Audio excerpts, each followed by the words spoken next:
Entrevista do Jornal São Paulo. Na entrevista do Jornal São Paulo de hoje, eu converso com o doutor em ciência política, sociólogo, professor e pesquisador Alberto Carlos Almeida. Autor de vários best-sellers, entre os quais A Cabeça do Brasileiro e A Cabeça do Eleitor, o professor Alberto é consultor de empresas, instituições do mercado financeiro, partidos e de políticos. Atualmente ele tem um blog na revista Veja, mas já foi colunista do jornal Valor Econômico e do portal Poder 360. Especialista em pesquisas de opinião e de marketing político, o professor transita junto a variadas elites e, em tempos de pandemia, tem ministrado cursos em EAD de grande sucesso, como Quem Manda no Brasil, disponível em sua página www.albertocarlosalmeida.com.br. Professor, muito bom dia, é um prazer tê-lo conosco aqui no Jornal São Paulo e eu quero começar com uma pergunta que não sai da nossa cabeça. Aproveitando o mote dos seus dois primeiros livros, o primeiro de 2007, A Cabeça do Brasileiro, e na sequência em 2008, A Cabeça do Eleitor, lá em 2007, professor, em A Cabeça do Brasileiro, você já mencionava que o povo brasileiro tinha um perfil mais conservador. A pergunta é, como é que está a cabeça do brasileiro hoje, em meio a essa pandemia, a esse colapso político, social, sanitário e institucional? Bom dia. Bom dia, Eduardo. De fato, o meu livro, A Cabeça do Brasileiro, mostra um grande conservadorismo do brasileiro. E nos capítulos até o apoio, por exemplo, às punições ilegais, né? A população, um percentual elevado da população apoiando linchamento, apoiando realizar a justiça com as próprias mãos. Existe uma parte do livro que mostra a crença no destino, né? Então as pessoas acreditam no destino. Então isso pode ser aplicado à pandemia, né? Apareceu um vírus aí. E quem morreu? Morreu por quê? Morreu porque tinha chegado a hora, porque Deus quis. E quem sobreviveu? Sobreviveu por quê? Sobreviveu porque Deus quis. Vai lá entender os mistérios de Deus, é impossível entender. Então, de fato, tudo isso está presente. A diferença, tá, é que na eleição mais recente, a eleição presidencial mais recente, a de 2018, essa mentalidade foi mobilizada eleitoralmente. No passado, ela não tinha sido. Foi mobilizada por meio da guerra cultural empreendida por Bolsonaro, em particular se utilizando da grande rede de contato social, né, rede real, não rede online, de contatos sociais das igrejas evangélicas pentecostais. Foi basicamente isso que aconteceu em 2018. E de modo geral, professor, pegando essa perspectiva que você acaba de fazer referência sobre as últimas eleições em 2018, e retomando o paralelo com a sua obra de 2007, você também identificou esse traço conservador de forma ainda mais acentuada em 2017, um ano antes do pleito, esse conservadorismo de alguma forma manipulado por essas redes, como o professor mencionou, igrejas evangélicas pentecostais, entre outras, a partir da campanha que foi implementada por Jair Bolsonaro e acabou culminando com a sua eleição. O que eu gostaria de saber é se esse conservadorismo já presente na sociedade, ele teria se exacerbado ao longo do tempo até 2018, ou não, se de fato foram essas forças, vamos chamar assim, que elegeram Bolsonaro, que perceberam essa crescente e assim criaram essa estratégia a qual o professor menciona. Olha, esse conservadorismo sempre esteve aí. A população brasileira, ela é conservadora. A gente tem que colocar de um lado, para entender melhor, essa ideologia, por exemplo, mais educada, universitária, de pessoas com escolarização mais alta, essa ideologia que entra muito nos movimentos de esquerda, que se convencionou chamar de ideologia identitária, ela coloca o indivíduo acima da sociedade. Ela diz assim, olha, o indivíduo pode decidir o que ele quiser decidir para ele está bom, desde que ele seja feliz. Então, é por isso que você tem direitos de minorias. Se a minoria for composta de uma só pessoa, ela pode fazer o que ela quiser. Né? LGBT é um pouco isso também. Né? Esse é um lado da sociedade. A sociedade tem este grupo, sim, É um grupo, repito, mais individualista, que tem essa ideologia individualista dos direitos individuais acima dos valores sociais. E o conservadorismo faz o contrário. O conservadorismo coloca os valores sociais acima dos desejos individuais, da realização dos objetivos individuais. O conservadorismo aceita e valoriza os valores compartilhados pela sociedade. Então, ele está olhando o cimento. Na verdade, os progressistas, com seu individualismo, com sua pauta identitária, estão olhando os tijolos da sociedade. Cada indivíduo é um tijolo. E o conservador, sim, está olhando o tijolo, mas ele está mais preocupado com o que mantém os tijolos juntos, que é o cimento dessa sociedade, que são valores compartilhados por meio da família, da pátria, da religião. Daí toda a simbologia que Bolsonaro se utiliza. Ele foi o primeiro a fazer isso no Brasil. José Serra tinha tentado isso numa campanha, mas tudo foi muito incipiente. Dessa vez, isso foi tentado e teve sucesso. O objetivo foi diminuir o peso do voto econômico, né, das pessoas que votavam no PT porque a economia tinha melhorado e fazer com que as pessoas deixassem de votar no PT por conta da defesa das minorias, da defesa desta pauta identitária. Alberto, quando você fala sobre o conceito ou a percepção da perspectiva conservadora, dos valores que seriam, abre aspas, comuns à sociedade como um todo, fecha aspas, enquanto a esquerda talvez olhe, ela se apoie e contextualize melhor a sua ação no bojo de políticas identitárias, de nichos e grupos específicos, esses valores que seriam compreendidos pela parcela conservadora como não abrangentes a toda a sociedade, essa interpretação não seria um paradoxo? Afinal, quando pensamos no Estado democrático de direito, a ideia central é a de que todos os indivíduos sejam e estejam abarcados neste contexto, de que a lei é igual para todos, de que a Constituição vale para todos. Mas quando se começa a pautar, ou quando se começa a se pautar por esses ditos valores comuns que valem para um todo, mas na verdade não valem para todos, isso não gera essa distorção do que se entende por Estado democrático? Afinal, e as minorias? Onde elas se encaixam ou elas não se encaixam? Não é desumano, professor? O Eduardo, a sua pergunta é perfeita. O que acontece? Tá? A sociedade é dividida, né? Esse é que é o ponto da democracia. Existe um pluralismo da sociedade que você nunca vai destruí-lo, né? É um pluralismo que é enraizado por definição, as pessoas não são iguais.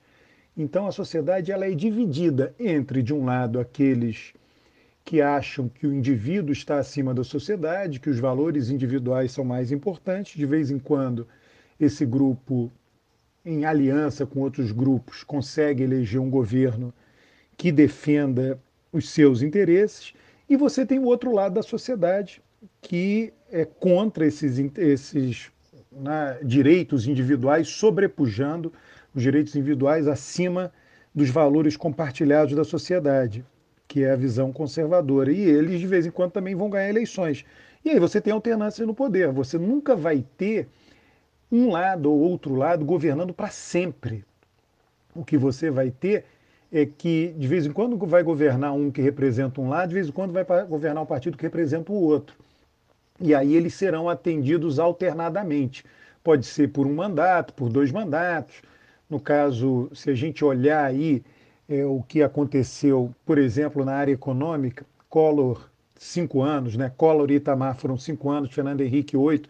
Então a soma de governos de centro-direita deu 13 anos e depois vieram 2 Lulas, um Dilma e meio. Né? E aí isso deu 13 anos também. Então isso é alternância no poder. Aí a esquerda governou, agora vem uma extrema-direita. O problema é que Bolsonaro é difícil de julgar, dado o extremismo de Bolsonaro.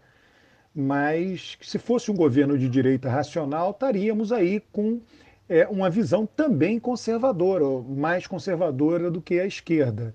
Né? Então eu vejo isso muito dentro do enquadramento da alternância de poder. Vai haver alternância de poder. E esses grupos ficarão satisfeitos não com um ou outro governo, mas no médio prazo. De vez em quando eles serão representados Os dois lados serão representados de vez em quando, mas não sempre. Né? Aí seria uma ditadura. E agora, Alberto, você certamente tocou no ponto mais sensível da nossa realidade. Como você bem mencionou, se fosse simplesmente um governo de direita, dentro de preceitos democráticos minimamente aceitáveis, estaria dentro do ciclo natural de alternância de poder em um regime democrático, expressando inclusive toda essa pluralidade de pensamento da sociedade. Mas nós vivemos agora um governo de extrema direita que, se não for a própria irracionalidade, está à beira. A Organização Mundial da Saúde, por exemplo, considerou recentemente a América do Sul como o novo epicentro mundial da pandemia de Covid-19 e classificou a situação específica do Brasil como incendiária. Eles compararam a nossa situação só com o que se viu no início da crise lá na cidade de Wuhan, na China.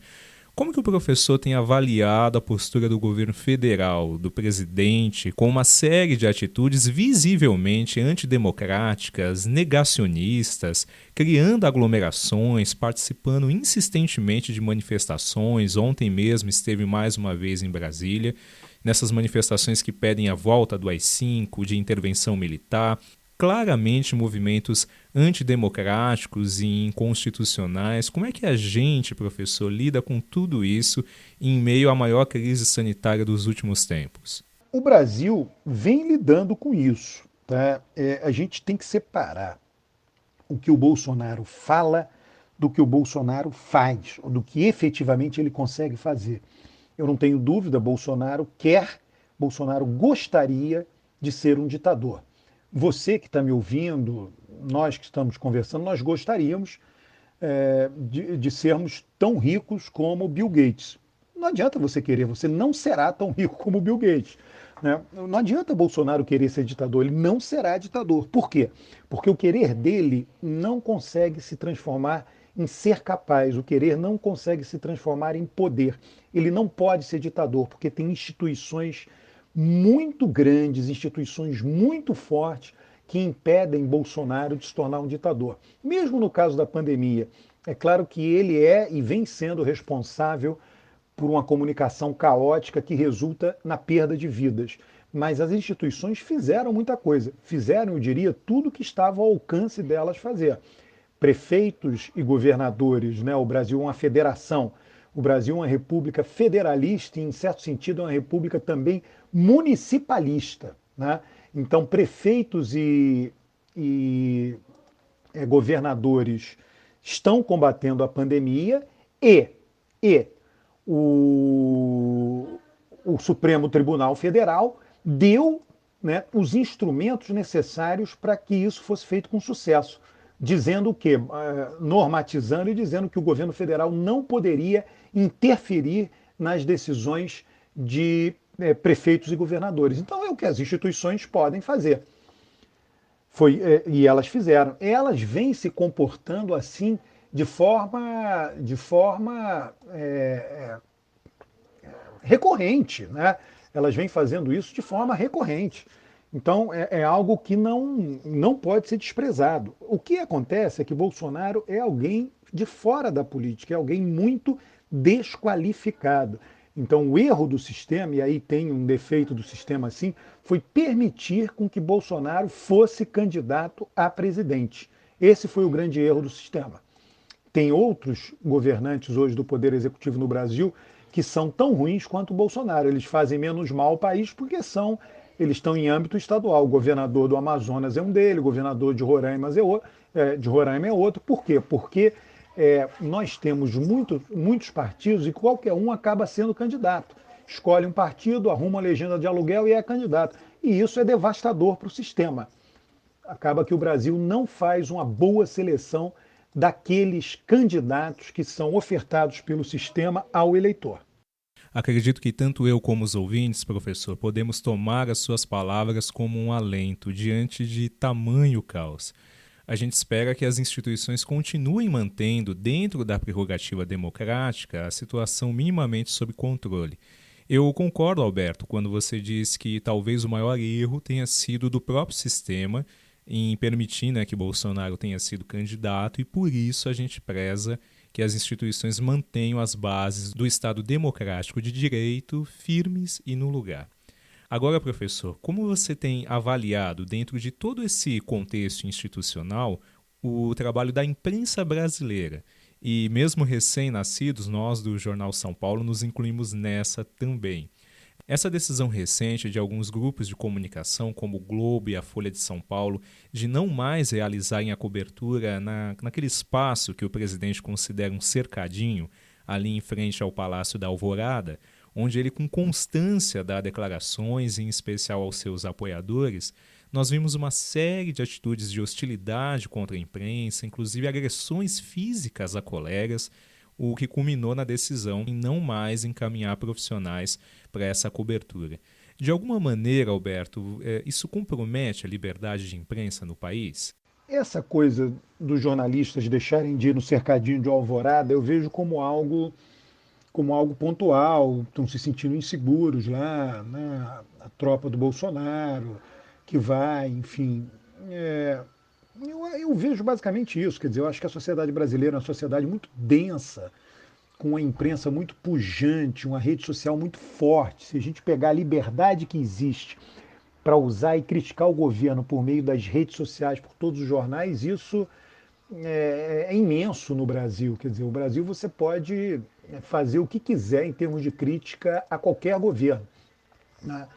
O que eu acho é que talvez precise de uma lei, é preciso de uma inovação legislativa, uma lei que não existe, para que seja punido com muita rapidez e com muita determinação e força essas agressões que acontecem em público, né? Agressões a políticos, xingamentos em aeroportos, aviões, né? A jornalistas. Teve uma agressão na rua ali que quebraram a câmera de um jornalista, se eu não me engano, foi em Minas Gerais. Não existe uma lei específica para isso, para esse tipo de agressão. Isso, eu acho que em breve o Congresso vai acabar colocando isso na pauta, legislando nessa direção. E eu acho que resolveria grande parte desses problemas. O papel da imprensa é um papel fundamental, não tem a menor dúvida, mas, por outro lado, eu acho que as redes sociais têm um aspecto que todo mundo aponta aí, um aspecto ruim das fake news, mas tem um aspecto bom, um aspecto bastante positivo, que muitas vezes, forçar a imprensa a fazer uma cobertura, como é que eu diria, mais qualificada, mais inteligente, mais analítica e menos sensacionalista. Eu acho que a imprensa peca fazendo muito sensacionalismo em torno da política e, por isso, muitas vezes, criminalizando a política.